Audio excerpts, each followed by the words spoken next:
Урматтуу кыргызстандыктар, сүйүктүү кыргыз элим. Мен бүгүн бир канча маалыматтар менен сиздер менен бөлүшөм. Бул бардыгы ачык маалымат. Мурунку президентибиз, азыркы КСДП партиясынын төрагасы Алмазбек Атамбаев дагы ушул видеого кандайдыр бир реакция кылат. Ошондуктан мен ишенем, бул видеодо айтылган маалыматтар боюнча кандайдыр бир биз суроолорго жооп алабыз деп. Пресс-конференциясында Алмазбек Атамбаев мамлекеттик резиденциядагы 1 миллион 300 миң доллардык жаңы хан сарайын курууга анын достору жардам бергенин айткан. Карым катнашы бар дегендеги ошондой шарт койду. Анан жоро жолдошу менен биригип туруп өзүм каражатын таап, бюджеттен бир тыйын кеткен жок. Буга чейин дагы ал бир канча жолу чет өлкөлүк достору кайрымдуулук кылууга көмөк көрсөткөнүн айтканы эсибизде. Мисалы, былтыр шайлоо учурунда Талас облусундагы театр имарат курулушуна аты аталбаган чет өлкөлүк ишкер Атамбаевдин фонду аркылуу 45 миллион сомдой жумшаганын айткан. Көрүнгөн мамлекетте досторум бар. Ошолордон ошо акыркы 45 миллион сомду деле бир орустун байынан алып келген. Кыргыздын байлары кымырак атышат. Бир тыйын бербейт. Өзүнүн талашын.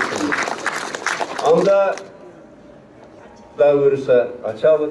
Дүйнөнүн кайсы гана өлкөсү болбосун, мамлекеттик жетекчи же чиновник, кайсы бир чет өлкөлүк же ата мекендик ишкер тырмакчадагы досторунан кандай гана максатка болбосун акча алса, бул түздөн түз коррупция катары бааланарын мен айтпасам дагы бардыгыбызга белгилүү.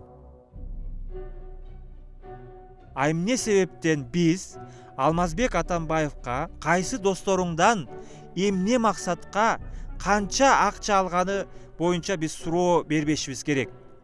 Кыргызстан эли биз суроолорго так жана толук жооп алышыбыз милдет. Биз Алмазбек Атамбаевка суроо бере турган болсок, Алмазбек Атамбаев 90-жылдардан бери башында турган бардыгыбызга белгилүү Форум фирмасындагы жаңы бизнес партнеру боюнча суроо беришибиз керек. Былтыркы шайлоо бүтөөр замат ал фирманын уставтык документтерине өзгөртүүлөр киргизилип, жаңы негиздөөчүнүн аты кошулган.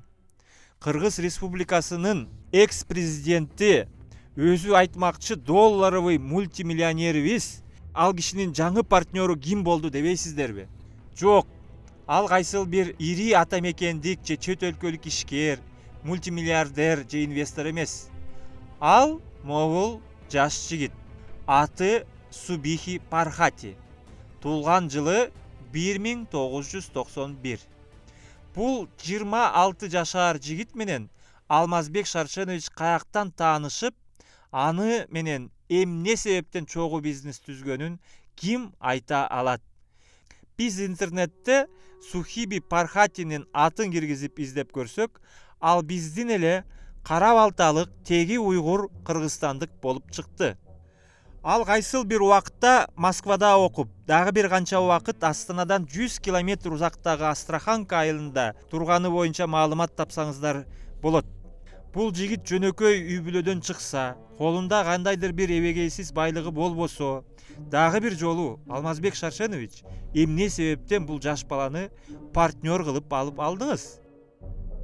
Эмесе, эсиңиздерде болсо, январь айында Сапар Исаковдун өкмөтү Huawei компаниясы менен акылдуу шаар долбооруна кол коюп, бизге ал 60 миллион доллардык долбоорго ага чейин эч кимге белгисиз Ака Minerals деген фирма катышаары айтылган. Коомчулук ошондо бир жарылганбыз. Бардык кыргыз пресса булактары бул кайсы, каяктан келген фирма деп баш катырган. Биздин интернеттеги патриот кыргыз жигиттерибиз болсо, маалымат казып, булардын артында Эмират менен Германиядагы уйгур тектүү ысымдар катталганын айта алышкан.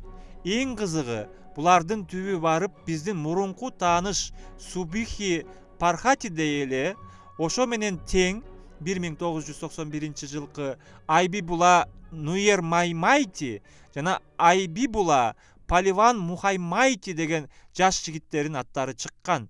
Бирок кызыгы бул жерде эмес. Субихи Пархати дагы бир компанияга негиздөөчү болуп катталган. Ал ээлик кылган Хуасин деген фирма Терексай сурма кенди иштетүү лицензиясын аукциондон утуп алган. Ошол эле аукционго Ака Minerals компаниясы катышып, бирок утулмуш болуп калганына карабастан, Хуасин фирмасы төлөөчү тийиштүү төлөмдөрдү Ака Minerals'тын жооптуу кызматкерлери төлөп турганы факт. Мисалы, Токтосун Түмөнбаев аттуу кызматкер 2016 жылы 29 июлда Хуасин компаниясынын атынан 900 000 сом бонус төлөмүн мамлекетке которуп, же болбосо ушундай эле башка төлөмдөрдү да жүргүзүп тургандары боюнча биздин колубузда маалымат бар. Ошол эле учурда Ака Minerals компаниясы Терексай жаштары аттуу фирманы негиздеп, ошонун атынан 500 миллион долларлык сурма кенине ээлик кылат. Ошентип Алмаз Атамбаевдин партнеру Субихи Пархати ээлик кылган блок 17 менен кошо Касан кен байлыгы чогуу Ака Minerals компаниясы иштетип атабы деген суроо бар. Бул Ака Minerals компаниясы январь айында Ака Инвест болуп өзгөртүп, коопсуз шаар долбооруна катышуусу Бишкек жебиндеги гана авариядан чыккан чырдан улам бул долбоор жокко чыгарылганын эске салабыз. Ошол 31 мартта өткөн КСДП съездинде тартылган мобул сүрөттү карасаңыз. Мына биринчи катарда партиянын эң төрүндө Алмазбек Атамбаев өзүнүн жанына кимди отургузду?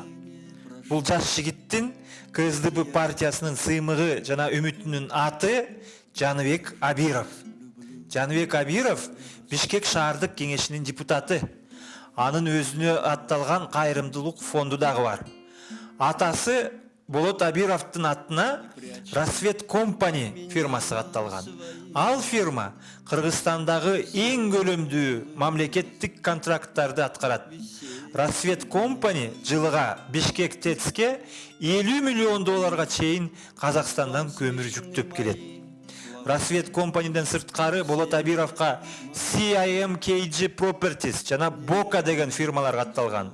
Ага ал Султан Хаджа Адылов менен кошо ээлик кылат. Интернетте оңой эле издеп тапсаңыз болот. Бул фирмалар мурун казакстандык миллиардер Пеги Уйгур Алиджан Ибрагимовго айтылуу графка тийиштүү экендери маалым. Шабыркөлдөн көмүр так ошол Алиджан Ибрагимовдун кызыкчылыгында жылыга Бишкек ТЭЦке миллиардтаган сомго жүктөлөт. Бул жерде биз мурунку башкы прокурор Аида Салянованын ал 2016 жылы декабрда жазган пикири менен таанышсак. ТЭЦке мыйзамсыз көмүр алып келүүгө эгер кимдир бирөөнүн байланышы болсо, ал Атамбаев өзү. 2014 жылы сентябрда ТЭЦке акыркы жылдары жалгыз көмүр алып келип жаткан Прогресс Компани ишканасынын кызыкчылыгын Атамбаев өзү коргойт деген маалымат жетти. Бул учурда Кыргызстан базарында Жезказан Энерго Сбыт деген дагы бир компания пайда болду. Алардын айтуусунда көмүрү Прогресс компанияныкинен сапаттуу жана арзаныраак болгон. Эки компаниянын баасынын ортосундагы айырма миллион долларда түзгөн. Бирок 2014 жылы көчмөндөр оюнунда Атамбаев Прогресс компаниянын ээсине көмүрдү үзгүлтүксүз алып келүүгө сөз берет. Ал адамды эл арасында граф деп коет. Мына ушундан улам Осмонбек Артыкбаев электр станциялары ишканасынын жетекчилигин бул иш президенттин жеке көзөмөлүндө турат деп коркуткан болушу керек. ТЭЦке көмүр алып келүүгө мыйзамсыз кийлигишүү боюнча мен Артыкбаевга текшерүү ишин баштайын деп жатканда президент күтүүсүздөн аны кызматтан алды. Мен муну Артыкбаевге карата жаза деп түшүндүм. Ушул учурдан баштап мага каршы болуп көрбөгөндө каралуу кампаниясы башталды. Кийинчерээк Атамбаев менин жолдошума байланыштуу жалган шектенүүлөрдү айта баштаганда мен калп экенин далилдегенге аракет кылдым. Бирок бул ага керек болгон эмес. Президенттин менин атымдын караланып жатканына жеңил гана карап отурганы анын жеке кызыкчылыгы бар экенин айтып турган. Ошол эле учурда мага башка кызматтарда сунушталды. Ойлонуп көрүңүздөр, эгер мен жолдошумдун ак экенине ишенбесем, кызматка баруудан баш тартат белем. Качан гана мен Атамбаевдин командасында калбашымды түшүнүшкөндө менин жолдошума кылмыш ишин козгошту. Ооба, урматтуу туугандар. Экс-генералдык прокурор түздөн түз Атамбаевди коррупция кылмышына шектүү деп күнөөлөдү. Муну Салянова Атамбаев кызматтан кеткенде эмес, ал киши президент болуп турганда, өзү жогорку кеңештин депутаты болуп турганда бул сөздү айткан. Кайсыл гана өлкө болбосун, мурунку башкы прокурордун мындай сөздү айтуусу резонанс болуп териштирүү иши башталыш керек эле. Атамбаевдин Алиджан Ибрагимов менен кандайдыр бир коррупциялык мамилеси бар же жок экендиги боюнча суроого милдеттүү түрдө толук жана так жооп алышыбыз керек. Урматтуу кыргызстандыктар, бүгүн мына бир канча суроолорду мен бардыгыбыздын кызыкчылыгында, бардыгыбыздын атыбыздан Алмазбек Атамбаевка узаттым. Мен ишенем, ал киши бул суроолорго жооп бергенге убакыт табат.